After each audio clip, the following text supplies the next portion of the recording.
Assalamualaikum warahmatullahi wabarakatuh. Kita akan mempelajari tentang cahaya. Cahaya merupakan gelombang elektromagnet karena tidak memerlukan medium atau perantara untuk perambatannya.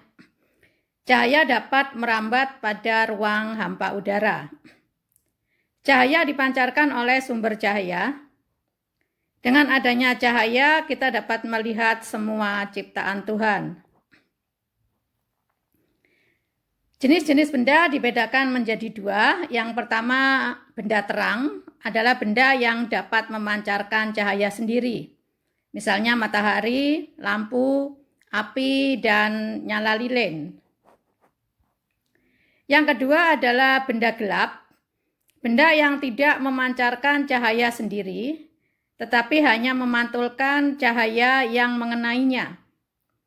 Benda gelap dibedakan menjadi tiga, yaitu benda tembus cahaya, benda tidak tembus cahaya, dan benda buram.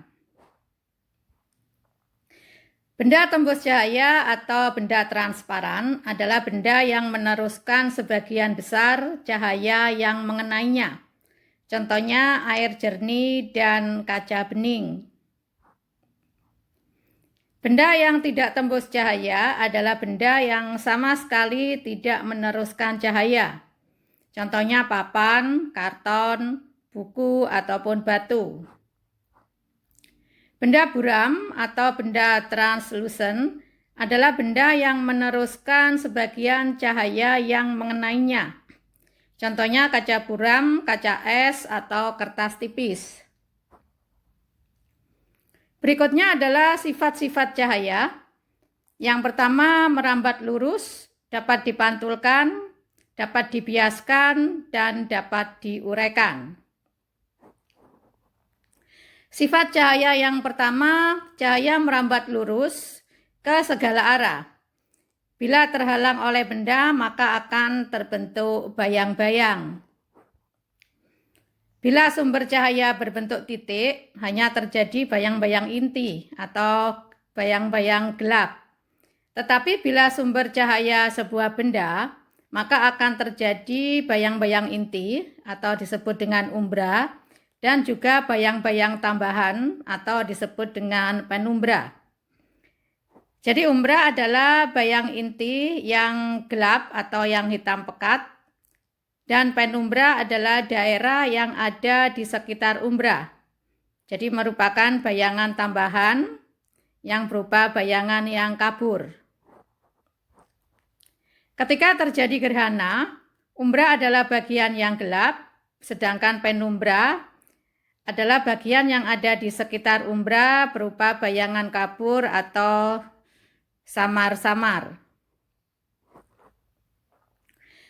Sifat cahaya yang kedua, cahaya dapat dipantulkan bila mengenai suatu permukaan bidang. Pemantulan cahaya dapat berupa pemantulan teratur dan pemantulan baur. Pemantulan teratur apabila berkas sinar datang sejajar dipantulkan sejajar juga. Terjadi pada benda yang tidak tembus cahaya dan permukaannya rata atau halus, misalnya pada cermin. Terbentuk bayangan benda. Pemantulan baur atau pemantulan difus, berkas sinar datang dipantulkan secara tidak teratur, terjadi pada benda yang tidak tembus cahaya dan permukaannya kasar. Tidak terbentuk bayangan benda. Hukum pemantulan cahaya, sinar datang, sinar pantul, dan garis normal terletak pada satu bidang datar. Kalian perhatikan gambarnya. Besar sudut datang atau I sama dengan besar sudut pantul atau R. Sifat cahaya yang ketiga adalah cahaya dapat dibiaskan atau refraksi. Pembiasan cahaya adalah peristiwa pembelokan arah rambat cahaya ketika melewati medium yang satu ke medium yang lain atau ketika melewati dua medium yang berbeda. Pembiasan tidak terjadi jika cahaya masuk tegak lurus dengan batas dua medium. Ketika cahaya melewati medium yang berbeda kerapatannya, maka cepat rambat cahaya akan berbeda. Cepat rambat cahaya akan berkurang jika melewati medium dengan kerapatan tinggi. Cepat rambat cahaya akan bertambah jika melewati medium dengan kerapatan rendah. Hukum Snellius yang pertama, sinar datang, sinar bias, dan garis normal terletak pada satu bidang datar. Yang kedua, sinar datang dari medium lebih rapat ke medium kurang rapat atau dari air ke udara, maka akan dibiaskan menjauhi garis normal.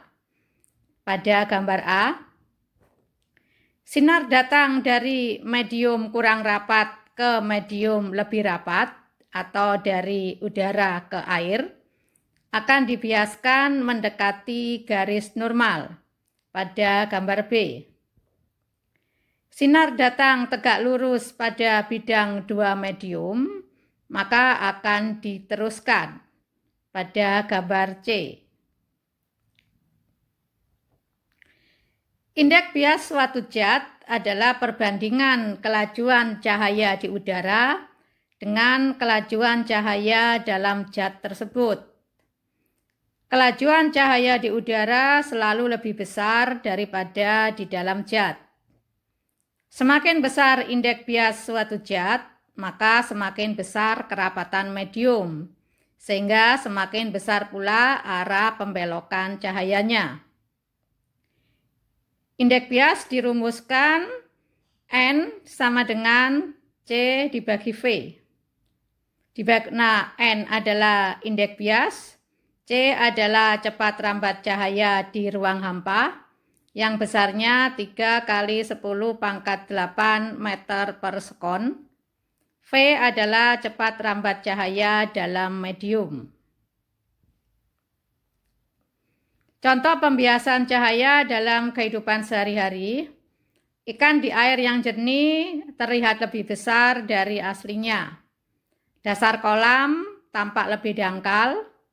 Pensil yang dimasukkan dalam air tampak patah, dan jalan beraspal pada siang hari yang panas terlihat seperti berair. Ini yang disebut dengan fata morgana. Sifat cahaya yang keempat adalah cahaya dapat diuraikan atau dispersi. Dispersi adalah peristiwa terurainya cahaya putih atau cahaya polikromatik yang terdiri dari banyak warna dan panjang gelombang menjadi cahaya yang berwarna-warni atau monokromatik. Dispersi terjadi karena adanya perbedaan indeks bias tiap warna cahaya. Apabila cahaya putih diarahkan ke prisma, maka akan terurai menjadi cahaya merah, jingga, kuning, hijau, biru, nila, dan ungu atau Magicu hibiniu. Cahaya tersebut memiliki panjang gelombang yang berbeda dan setiap panjang gelombang memiliki indeks bias yang berbeda.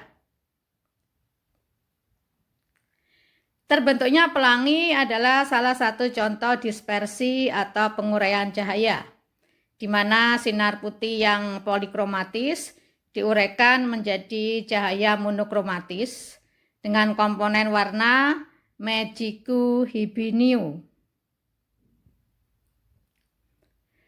Sinar yang dapat dilihat oleh mata manusia adalah bagian yang sangat kecil dari spektrum elektromagnetik. Cahaya tampak adalah cahaya dengan panjang gelombang yang dapat dideteksi oleh mata manusia. Untuk latihan, nomor 1, gambarkan hukum pemantulan cahaya. Nomor 2, jelaskan dan gambarkan pembiasan cahaya dari medium rapat ke medium renggang atau medium yang kurang rapat. Nomor 3, apakah yang dimaksud dengan dispersi cahaya? Dan nomor 4, jelaskan perbedaan benda gelap dan benda terang. Demikian, semoga bisa dipahami. Selamat berlatih. Mohon maaf atas segala kekurangan. Semoga bermanfaat. Wassalamualaikum warahmatullahi wabarakatuh.